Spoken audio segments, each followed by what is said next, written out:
When I was pursuing an MFA in fiction writing, every time I got a rejection letter from a publication, I would tape it to my bedroom wall. By the time I earned my graduate degree, one entire wall was quilted in hard-earned wallpaper. My attitude was, I'll show 'em. When my peers saw it, they had a different reaction, more of a, why would you want to show off your rejections? How does that help? Every writer faces rejection. It's built into the process. The sooner we accept that, the more swiftly we can progress. By displaying my rejections, I was trying to use them as fuel.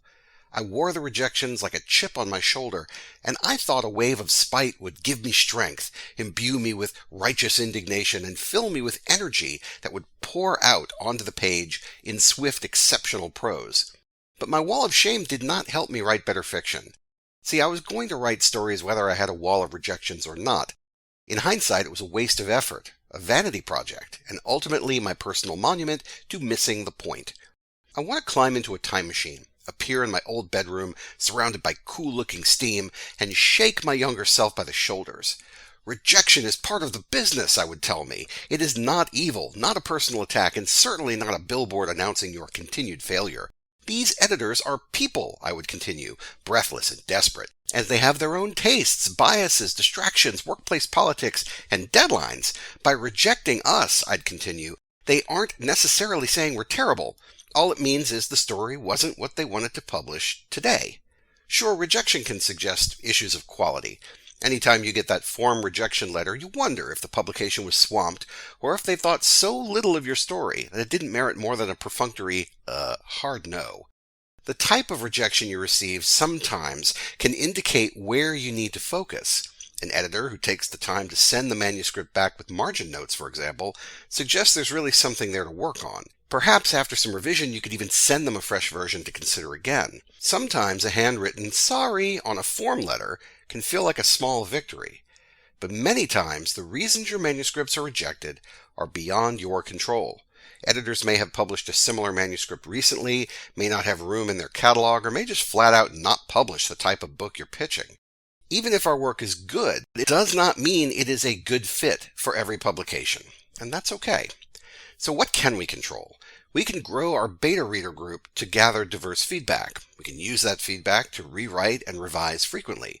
We can seek out quality editors to review the manuscript before it goes out. And we can do our homework on publications, reading other work they've published to get an idea of whether our writing may align with their point of view.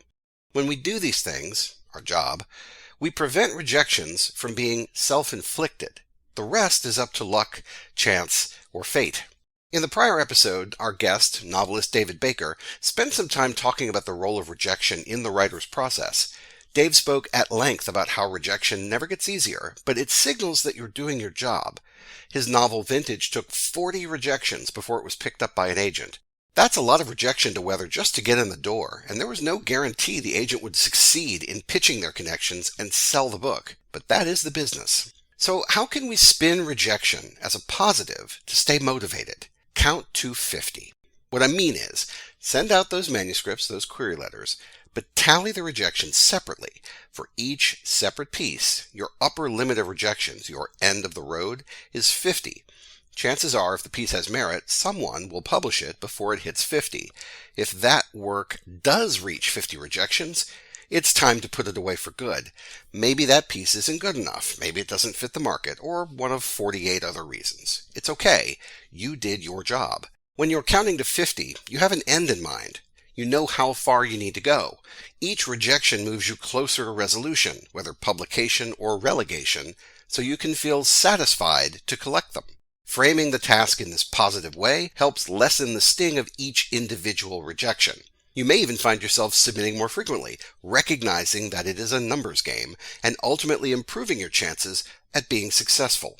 From now on, think of your rejections as little mile markers on a highway. You rely on them to measure how far you've traveled, calculate how much farther you need to go, then watch them shrink away in your rearview mirror. See you next week. Start writing.